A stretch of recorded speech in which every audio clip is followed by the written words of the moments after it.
Donc, leçon 6, la construction d'un État parlementaire. Le but de cette leçon est donc de faire un bilan sur ce qu'on va appeler l'acculturation politique, donc le bilan de cette première partie de l'histoire de France au XIXe siècle, plutôt d'un point de vue politique.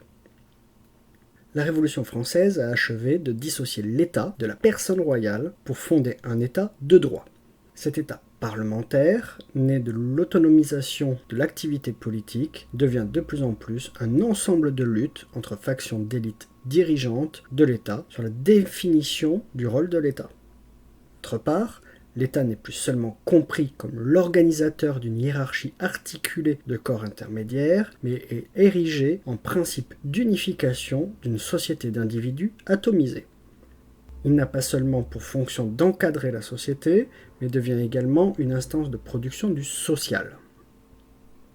La principale caractéristique de l'État français après 1789 résiderait ainsi d'abord dans la tâche inédite d'ordre sociologique et culturel qui lui est assignée, produire la nation.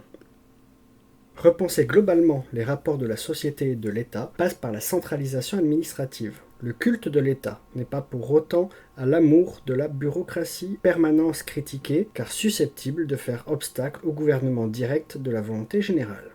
Ce regard ne pousse pas les dirigeants à comprendre la sphère administrative, perçue au pire comme une administration budgétivore et au mieux sous l'angle fonctionnaliste d'un appareil d'État seulement chargé de mettre en œuvre les décisions du pouvoir politique. L'appareil d'État, pourtant, connaît une transformation profonde en même temps que ses domaines d'intervention s'accroissent. Les fonctions de souveraineté, justice, police, défense, affaires étrangères, finances, se sont développées beaucoup moins rapidement que les fonctions d'intervention économique, sociale ou culturelle. Les travaux historiques se sont ainsi multipliés sur la régulation de l'économie et l'État-providence, une notion qui émerge sous le Second Empire. L'exercice de la souveraineté de la nation suppose l'autonomie des citoyens par rapport au pouvoir, qui passe par le respect d'un certain nombre de libertés.